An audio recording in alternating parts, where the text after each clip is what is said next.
raising of the 41st Street Bridge when that got raised almost 7 feet. Just a significant prior infrastructure investments that really positions the city for significant high flow events like this. To date, we've had 7 confirmed wastewater backups, so we're working with those homeowners to make sure that they can get anything out of their basements if it was affected. And again, if you believe you've had any impact like that, call 367-8198, and we'll come out and see and talk through that with you. Sump pumps, again, we are going to go through a pretty extensive dewatering of our ground here, and so I would expect people are going to see high flows coming into their sump pump systems for weeks to come. And so again, just to really emphasize to discharge those discharge pipes, probably best at this point, just pull them around to your driveway surface so it runs down a hard surface, down into the street, and then we'll get into the sump pump system. Last night we issued a press release. We want to make sure that we provide some direction regarding landfill fees for not only the city of Sioux Falls residents, but it's a 5-county landfill, it's a regional landfill. We know not only Sioux Falls was affected by this, and so if you've got debris that has accumulated or was impacted from this event, for the next 2 weeks, you'll see that press release that there'll be no charge at the landfill unless you have a significant load that's detailed in the press release. But most things will come out in pickups and small trailers, and it really allows get the health and safety items out of your house. Maybe there's furniture that got impacted that you want to dispose of. We want to make sure we remove any of the stress or the cost of disposing that when you get to landfill. And then last thing, on the normal update, with the high winds last night, we had a traffic signal get blown down near the intersection of Louise and Madison. Teams went out there and got that intersection restored. And so just a constant reminder, when we have high winds, you have street lights, you have a number of things that are in the public's right-of-way that are hazards, and so just always be very, very conscious. And the thing I want to end on today is now as we start to see the sunshine come out and dry pavement, we're going to be able to really ramp up our normal spring pothole repair approach. And so I just want to give you some perspective of what our operational approach will be for at least the next 3 weeks as we make a significant impact on our roadway system. So Monday through Friday, daytime operations will have a minimum of 6 crews running citywide. Monday through Friday, nighttime operations will have a minimum of 1 crew working in some of those high traffic areas of town. They could be in an area on Minnesota Avenue, they could be in an intersection like 57th and Louise. So know that we'll have daytime and nighttime operations going Monday through Friday. And then Saturday and Sunday, we'll have a minimum of 3 crews addressing potholes during the daytime hours. And again, to really put a lot of emphasis on this and make substantial progress over the course of the next 3 weeks. And we'll adjust that after that accordingly. So those are my updates today. If you do have a pothole request, either use the city's new OneLink app or contact us at 367-8002, and we'll put it on a map, create a work order, and we'll get it addressed. Thank you. Regan, are you going to say a few words? I am. All right, Regan Smith, our Emergency Operations Manager. Regan Smith, Emergency Manager, City of Sioux Falls. First off, I'd like to, we've thanked the city folks and a lot of others. I'd like to thank the media. You folks have worked a lot of long hours, are covering big, important information, not only here, but across the state. So I know, I appreciate that, and you're part of the team in sharing that critical information to the public, and we couldn't do it without you. Just a few updates on weather. We did get a 2-day rain report at the airport that was 2.49 inches. The river gauges indicate that the water is going down. The Big Sioux at Western Avenue went down 3 feet overnight, and Skunk Creek went down 6 feet. So that's good information. I anticipate there at Western Avenue that will be a slower decrease as all of the inflows from the city make their way to the river. The National Weather Service is predicting favorable weather conditions over the next 5 days, slow warming, slow snowmelt, no significant rain events are forecasted, but we do still have that potential for ice dams, which could affect the river and see a rise there. Want to mention all the different agencies that are working together here. It's really a big coordinated effort.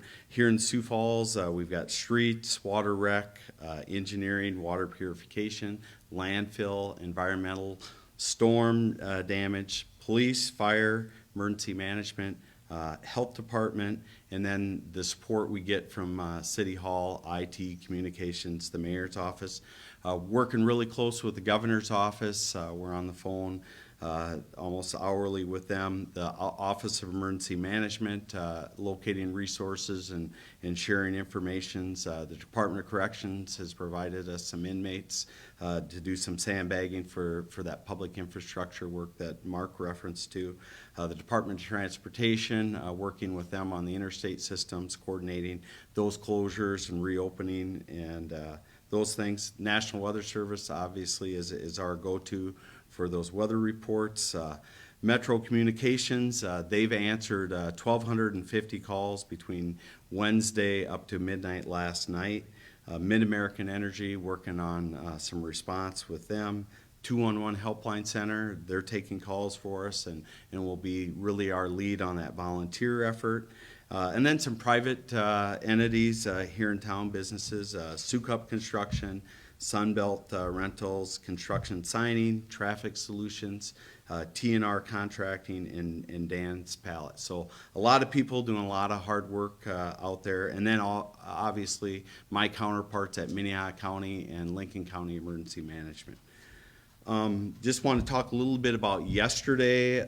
We did have Sioux Falls Fire Rescue had 10 water evacuation incidents that involved evacuation, rescue, including stranded vehicles. 36 people were assisted, and 14 of those rescues involved moving water. So again, that's still a threat today, and we're staffed up to deal with it, but hopefully I won't be able to share any of those numbers tomorrow. We won't have those. Area on that update on Rose Lotta, there were 18 address points there that were affected. Sioux Falls Fire and Police Department went door to door asking people for their cooperation in leaving. The evacuation went very smoothly. I think it took us about 2 hours. 17 people were rescued or evacuated, and 32 people chose to stay in place there. The Red Cross of the Dakotas has opened up shelter at their office on 800 Northwest. 6 persons stayed there overnight.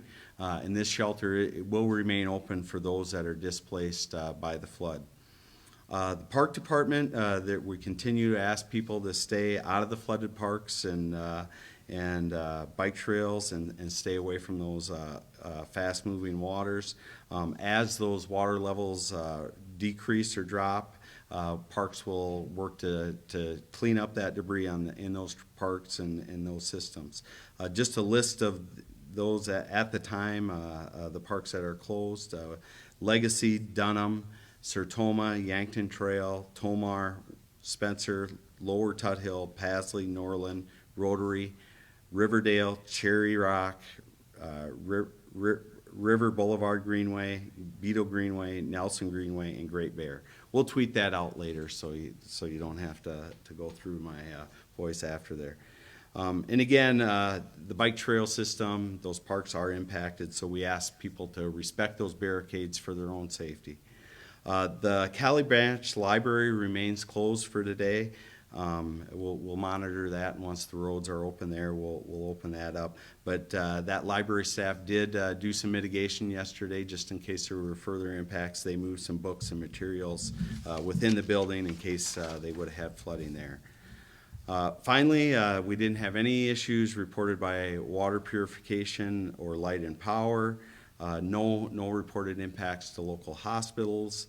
The zoo didn't have major impacts to their operation, and the airport reported they only had minor impacts due to standing water, but all runways remained open throughout the flooding issues. With that, I think we'd open it up for, oh, I'm sorry, I'll invite Jason Gearman, Minnehaha County Emergency Management. Hello, Jason Gearman, Minnehaha County Emergency Management. I'll talk specifically about kind of what's going on in the county. Most of the water has subsided and most of the roads are open. The townships are requesting that you stay off their roads. You know, there's multiple issues here with the frost coming out of the road, and then the flooding is causing a lot of damage. And they just request that you stay off them unless you're a resident and have to travel them. We're looking ahead right now, and specifically in the Renner area, the spring thaw coming. Obviously, we're looking at the river situation and monitoring that continuously as far as flooding when it starts to warm up. One thing I do want to mention as far as the 211, it is not specifically meant for city residents of Sioux Falls. I've spoken with the 211 representative, and you know, anybody from the county can call and use that service, donate to it, or request a service. And they are looking for volunteers, and it doesn't matter if you're from Del Rapids, Hartford, Brandon, wherever. I'm sure they would appreciate anything that you can donate or help out with. If there's anything specific to Minnehaha County for questions, I can address them now. Are they looking for clothing articles, or what kind of articles the homeowners need? Well, that's going to be determined by each individual homeowner. Some might just need labor help to remove items. We haven't had a lot of requests for clothing that I'm aware of. So. How many water rescues have you guys had on your county? Well, we kind of combine them with the city because a lot of the rescues that are volunteer group, we're kind of assisting with the city. They were involved in the ones on West 12th, and then there was a rescue on Maple by Ellis Road where somebody was trapped in a car with rapidly moving water. And again, those are all volunteers too, and we're always looking for volunteers for the rescue squad. It's a great group of people that really provide an excellent service to the community. Have you had any infrastructure damage, like to, I don't know, public buildings or Nothing parks to, or anything? nothing to really public buildings or as far as infrastructure to the county, but obviously some parks are going to be affected, you know, along the river. Del Rapids seems to be fine, but, you know, we did have a basement collapse in Baltic the first evening, and I believe there was some damage to a business in Crooks yesterday where there was a building collapse. No injuries, it was unoccupied. What's the advice for people who are going to Falls Park to look at the water? Maybe that should be addressed by the city. You know, it's an awesome sight to see right now, but obviously you got to be careful. All right, thank you. You want me to better address that one?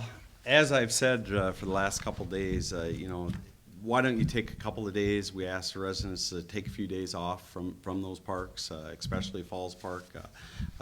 Definitely, if you've got kids, we don't want them down there on their own or unattended. But I would just recommend hold off your visit for a few days, and if you are going to go there, be extremely cautious because with those fast-moving, cold water, if you go in there, the hypothermia, the fast-moving, the debris, it's your chances of survival are not going to be good.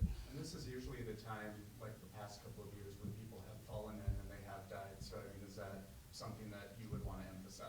Right, March, April timeframe, or any time of the year really, but with these high historic flows, we just really want people to stay away. There's enough video out there, there's enough pictures, you don't have to see it live. Wait a few days. Can you go over the numbers of water rescues again? I think I misheard you. So did you say there were 10 water rescues? We had 10 incidents with that involved evacuation, rescue, or stranded vehicles. We had 36 people that were assisted within those, and with that, there were 14 rescues that involved moving water, where it was actually hazardous. 14? That was within that 36. Gotcha. And I do want to clarify on the I think I misspoke on the Lotta area. There were 80 address points, not 18. Oh, I have Yeah, a question. sure. Have you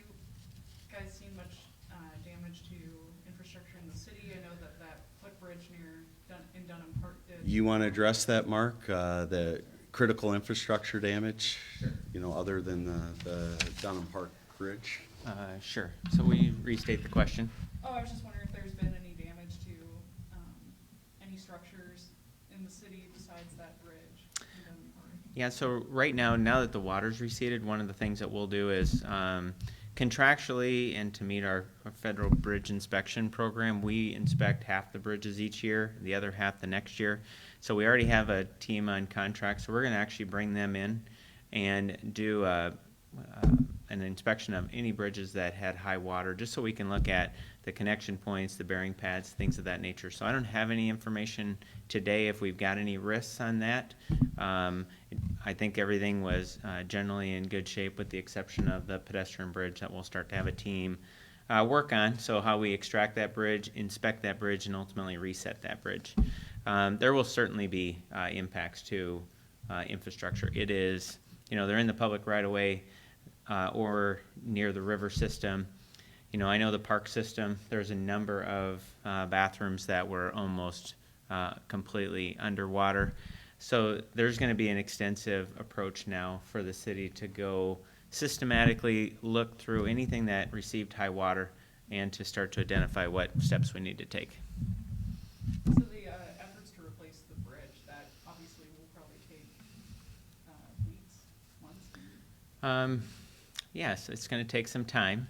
I think first we want to make sure we can get the bridge out of the river channel, and then we'll do a full inspection. If the abutments are sound, it could certainly accelerate the speed of getting that reset. It's a very popular area. Summer's coming, so we want to make sure one of our city's greatest assets is our bike trail system, and so we're going to put a lot of emphasis into getting the debris out, getting that cleaned up, and ultimately getting it addressed. You said the restrooms, those are park restrooms that were flooded? Yes, sorry, that was my so yeah, if you went down into like Spencer Park yesterday, there was just a number of structures, especially like near the dog park, all those that you could in some cases see the tops of the structures is it. If you went into the Riverdale area, that entire Riverdale Park where junior football was, now lacrosse is, there was a number of structures that were almost completely inundated. And that's to be expected because a lot of your greenway has been dedicated to the city because it's in the floodplain. And so in some cases it's for the floodway where the moving water is, and the second thing, it could just be where the static water is, where it kind of inundates the area, and the main channel's got to get drained out before that static water comes out. But to answer your question, has there been damage? There will absolutely have been damage. With this much water is very powerful, but it's going to take us a series of weeks to get an inspection and then ultimately recovered. You mentioned that one of your biggest efforts today is to clear up Louise Avenue. And so that, there's been studies done, that's pretty much the most popular intersection, 41st and Louise, in the entire state. And it's also one of the newest streets. So we did have someone ask, if it's one of the newest streets, then why did it get so flooded? Is it just because it's in a low-lying area? Can you kind of walk us through that? Sure. And so, and I did want to highlight that the team just texted out that West 12th Street just got opened up. So that's why we really want to encourage people to continue to go to the website, that interactive piece. You're going to start to see our roadway systems recover fairly quickly as we can move pumping teams from one to the next. The storm drainage system under the Louise Avenue area is rock solid. It's designed for today's 5-year storm. The limiting factor is as around Louise and 43rd Street, as it collects that stormwater in the intakes, and then it goes into an underground piping system, it heads straight east toward the river. When it got to the river was almost at the top of levee. And so what we have to do in a non-normal situation like this is we have to go to the low point on the one side of the levee and pump it over. And so the storm drainage system in itself is rock solid. It's the outlet condition. And in many cases, you don't have the same timing. You don't have the river running at its high peak and then you have a localized storm. In a situation like this where we had it, we've got to actually go out there and help that water get it over the levee and into the river channel. So I would expect that we'll have Louise Avenue open today. It's that area near 43rd and Western we're starting to recover it really quickly. And so we'll get out there, we'll get blades out there to blade off any ice, de-ice the pavement, and get another critical road open. Going off of that, why did we see flooding get worse a little bit throughout the day in some areas? Like, they had to close off a portion of 229 this morning. So what caused the water to keep going even though you guys were pumping in areas? Right, so there's just so much water, and it starts to move from point A to point B. And that's essentially what happened is the river really continued to rise through almost supper time. And so we were expecting it to crest around 1 o'clock. That was some of the initial projections, but so we didn't make a lot of ground in some of our pumping areas. We were probably just maintaining. And then as that water starts to move, that's why late in the day you started to see as flows continue to increase on Skunk Creek as they dump into the Big Sioux River, it starts to further inundate more land, and that's why 229 was impacted later in the day because it's farthest away from the channel. It just, water's a very powerful piece. You got to very much respect it, and you also have to be very patient with it. And so that's what we've done, and this is a very unique event. Regan, did you guys see the video of someone, you guys were called out for a water rescue at Dunham Park yesterday? I can't remember, it was in the afternoon sometime. Yes. And you guys ended up calling it off, and there was a video that surfaced that a user posted, and supposedly it was him jumping into the water. Number one, how did you guys feel about seeing that video of that person? And number two, do you guys foresee any charges being pressed against that individual? I'm not sure if we ever made contact with the individual. We did make contact, Sioux Falls Fire and Police, and clarified that there wasn't anybody yet in the water. But obviously a lot of resources were deployed there and expended there. And so, yeah, but we do have to respond to all of those calls, whether they're the real thing or, and people, the public, if they view something, they're going to call it in. And whether it's somebody playing around or the real thing, and we're gonna have to respond. Obviously, we don't want that, and that's what we've been talking about for several days here. Is definitely stay away. Don't purposely enter the waterway. That's really ridiculous. Do we know whether or not that actually was the person? I have no idea if that video was actually the one called in. It's pretty tough when we're getting a lot of calls like that, whether that is the person or not. I have no idea about the timing of that video or when that was put on or taken. Okay, the people that, or the gentleman that you guys did rescue, come in contact with, that stated that he went swimming, were there gonna be any charges pressed against that person, and whether or not they will be billed for the services that had to go? The agencies? I don't know. The police department, I don't know. They'll have that in their incident report, and they'll have to investigate and determine whether there are charges. That's one of the things that we were being questioned on. Mm-hmm. That plus the motorists that were going around the barricades, that some of them actually did get stuck in the water. Right. There are provisions. We typically haven't enforced those. So this isn't, over. You still got a lot of work to do today, but, you can kind of see the light at the end of the tunnel. How does this compare to other storms that the city has undergone, particularly the ice storm? Can you compare? Every incident's different. Even every single flood is different. Also, just the timing, the inflows, how it was caused, whether it's spring runoff, summer, that type of thing. But obviously, this has impacted many homeowners, all of our residents in terms of our traffic system and that type of thing. So this is a very significant incident for the city of Sioux Falls. This might be a question for Mark. A lot of people have been asking about sandbags. I know we went over this yesterday and it might be a little too late now, but can you just kind of reiterate why the city does not provide sandbags to residents, and would there ever be a situation that you guys would provide sandbags? Well, I think I can, let's first start talking about this event. So this is a very short, impactful event, and we've got to make sure we preserve the sandbag inventory so we can protect public infrastructure. We have over 20 wastewater lift stations. At any given time, we could get a work order that says, go sandbag that one. And so we've got to make sure that we're agile enough, because those wastewater lift stations collectively protect about 55,000 customers or homes and businesses. And so we're looking at the macro piece of that. The second thing is if we have time. So normally if we have a large queue of water coming down the Big Sioux River, say it starts at Watertown, we start to see the river gauging stations increasing, and we start getting notified that we are going to have a large queue of water. We're going to have at least a week plus to ramp up. We're going to first then concentrate on those neighborhoods that are in the FEMA flood plain area. Because over the last 25 years, FEMA's updated their models and have, over time, put certain neighborhoods into the floodplain. One is the Lotta area that's just east of Minnesota Avenue. If we had a week plus time, that would take hundreds of thousands of sandbags and a large operation, probably something that we would team up with the state to deploy.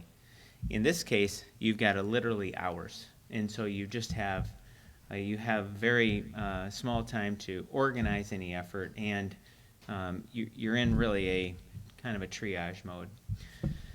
I know that there is some perspective on back in '97 when there was a long lead time of when flows were coming to the city, and then there's potential that you can issue like 20 bags to a certain resident and you set up a full distribution center. But when you only have essentially, literally hours, in this case a day, we've got to first focus on the public's infrastructure because we're protecting so many customers. And so, I know that there is some county operations that have done that.